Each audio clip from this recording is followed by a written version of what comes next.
Success is something that every human wants. Everybody wants to succeed. But for you to succeed in life, there are 5 questions you must answer.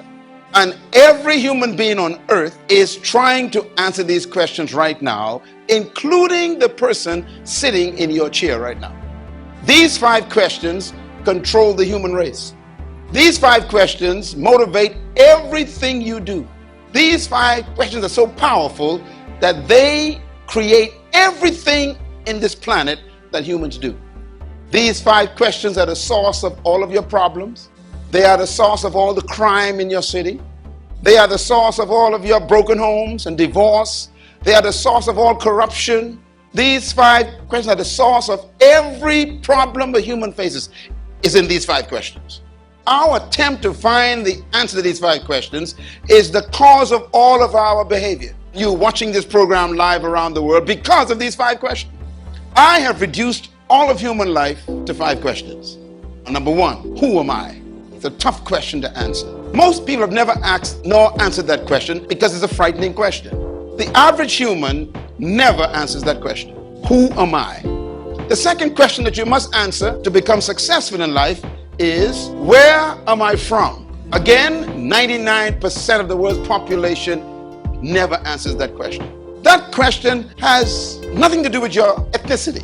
The third question every human must answer to become successful on this planet is, why am I here? Why was I conceived? Why was I born?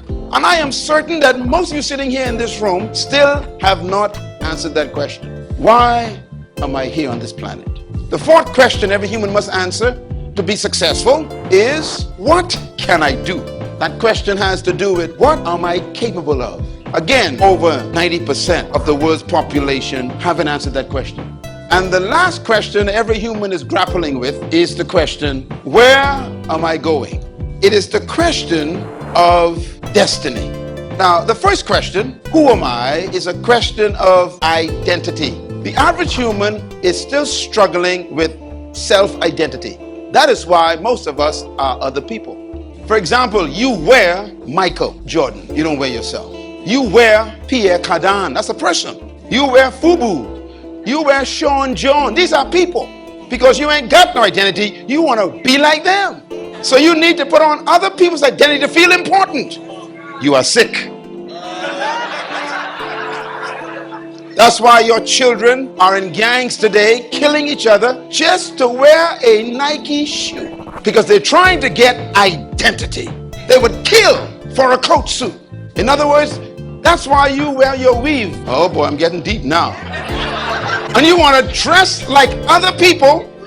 That's why you follow the styles of the day. Because you have no identity, so you try to keep up with other people's style. You are battling with this question of, who am I? And some of you have lost your true self.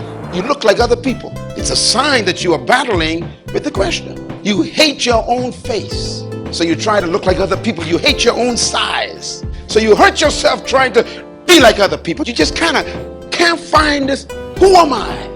So you end up being somebody else. The second question is, where am I from? That's a question of heritage or source. You know, most of you would ask the question, where am I from? You say, well, I'm from Africa. That ain't true. I'm from Jamaica. That ain't true. I'm from Trinidad. That ain't true. I'm from Mexico. I'm from Brazil. That's not true. If you try to find out where you are from by using your ethnic heritage, you would get lost. So we got a problem. That's why you can't find out where you are from, because you don't know who you are. And that is why you don't know who you are, because you don't know where you're from.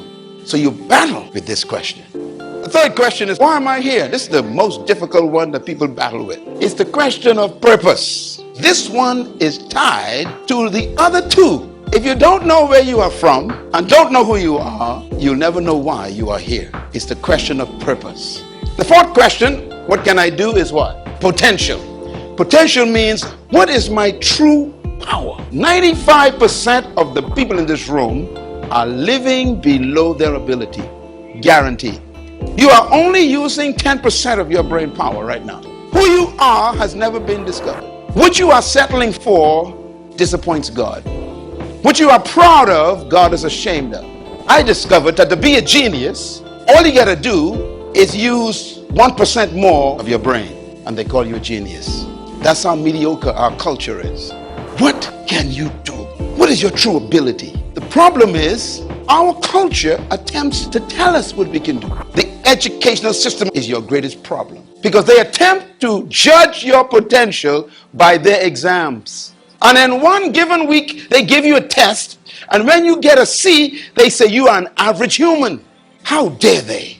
You just had a bad day, that's all. That's why most of the greatest people on earth are people who never finished school. Because the educational system don't have the mechanism to measure how much you know.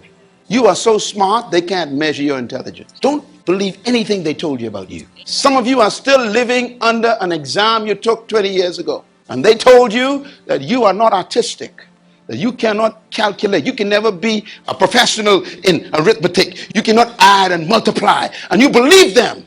And even today, you're afraid of a calculator because you believe them.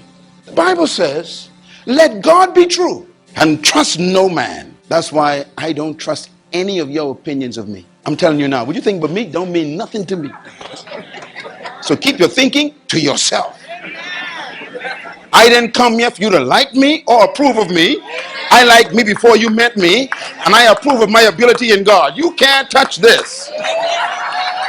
In other words, you and I must be careful not to allow people to judge us. These questions are the questions of life, and they summarize everything about humans.